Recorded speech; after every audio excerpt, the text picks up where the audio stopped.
Bismillahirrahmanirrahim. Assalamualaikum warahmatullahi wabarakatuh. Kembali lagi di channel Aminah Nandring. Jangan lupa like, share, komen, dan subscribe.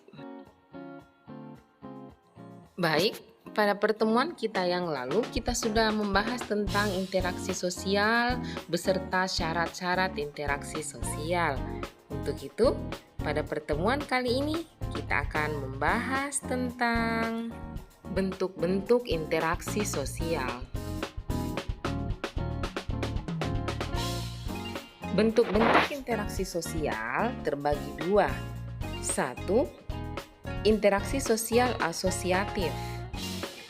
Proses interaksi sosial asosiatif yaitu proses menuju terbentuknya persatuan atau interaksi sosial. Interaksi sosial secara asosiatif memiliki sifat positif, artinya mendukung seseorang atau kelompok dalam mencapai tujuan tertentu. Adapun proses asosiatif terbagi atas 1. Kerjasama. Kerjasama adalah suatu usaha individu ataupun kelompok untuk mencapai kepentingan dan tujuan yang sama.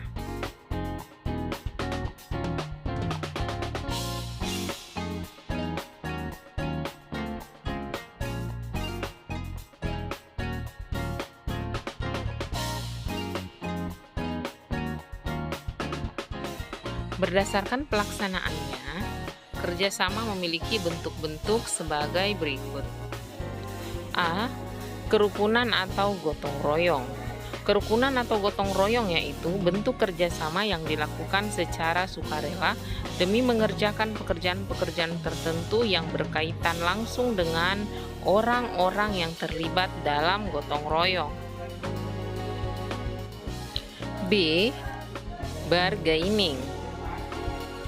Bargaining yaitu kegiatan perjanjian pertukaran barang atau jasa dua organisasi ataupun lebih. C. Kooptasi, yaitu prosedur penerimaan unsur-unsur baru di kepemimpinan dan pelaksanaan ketatanegaraan organisasi sebagai satu-satunya tips untuk menghindari adanya konflik yang dapat mengguncang organisasi. D. Koalisi.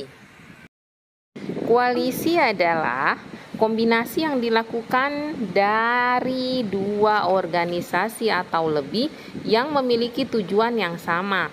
Koalisi menghasilkan keadaan dengan tidak stabil karena kedua organisasi memiliki struktur tersendiri. E. Joint venture.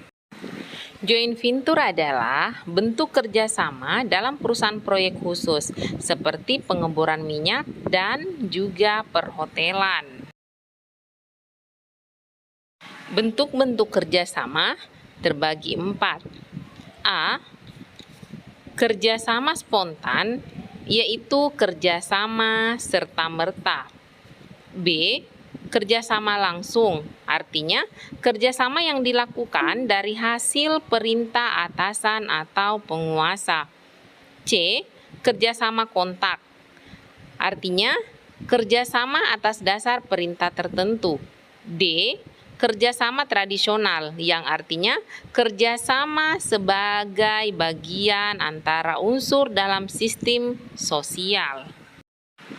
Baik. Adapun proses asosiatif yang kedua yaitu akomodasi atau accommodation. Akomodasi merupakan usaha-usaha manusia untuk meredakan suatu pertentangan, yaitu usaha-usaha untuk mencapai kestabilan. Tujuan akomodasi. Adapun tujuan akomodasi terbagi 4 yaitu A. Untuk menghasilkan sintetis atau titik temu antara dua atau beberapa pendapat yang berbeda agar menghasilkan suatu pola baru. B. Mencegah terjadinya pertentangan untuk sementara waktu.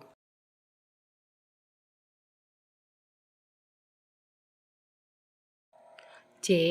berusaha mengadakan kerjasama antar kelompok sosial untuk menghasilkan sintetis atau titik temu antara dua atau beberapa pendapat yang berbeda agar menghasilkan suatu pola baru. D. Berusaha mengadakan kerjasama antar kelompok sosial yang terpisah akibat faktor sosial dan psikologis atau kebudayaan, misalnya kerjasama antar individu yang berbeda kasta. E. Mengusahakan peleburan antar kelompok sosial yang terpisah, misalnya lewat perkawinan atau amalgamasi.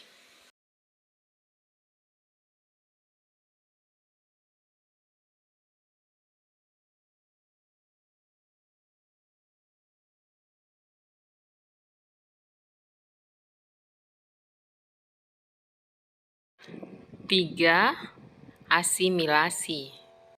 Asimilasi merupakan cara-cara bersikap dan bertingkah laku dalam menghadapi perbedaan untuk mencapai kesatuan dalam berpikir dan bertindak. Proses asimilasi dapat dengan mudah terjadi melalui beberapa cara, antara lain dengan sikap toleransi, sikap saling menghargai orang lain, dan kebudayaannya. B. Proses disosiatif. Proses disosiatif merupakan proses terjadinya apabila seseorang atau kelompok orang melakukan interaksi sosial yang mengarah pada konflik dan merenggangkan solidaritas kelompok. Proses disosiatif terbagi atas tiga. Yang pertama, kompetisi. Kompetisi adalah suatu proses individu atau kelompok yang bersaing untuk mencari keuntungan melalui bidang-bidang kehidupan tertentu. Contohnya, gelar juara, kesuksesan, sebuah piala, dan hadiah. Untuk mendapatkannya, seseorang harus bersaing satu dengan yang lainnya. 2. Kontravensi. Kontravensi adalah sikap mental yang tersembunyi terhadap orang lain atau terhadap unsur-unsur kebudayaan suatu golongan tertentu. Kontravensi ini ditandai oleh gejala-gejala adanya ketidakpastian mengenai diri seseorang dan perasaan tidak suka yang disembunyikan, seperti kebencian atau keraguan terhadap kepribadian seseorang.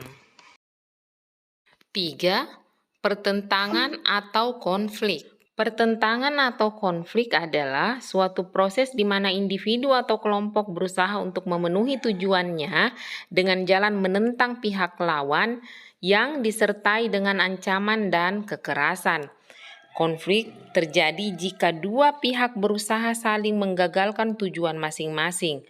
Pertentangan atau konflik disebabkan oleh antara lain perbedaan antara individu-individu, perbedaan kebudayaan, perbedaan kepentingan, dan perubahan sosial. Demikian video kali ini. Wassalamualaikum warahmatullahi wabarakatuh. Salam sehat dari channel Aminah Nanring.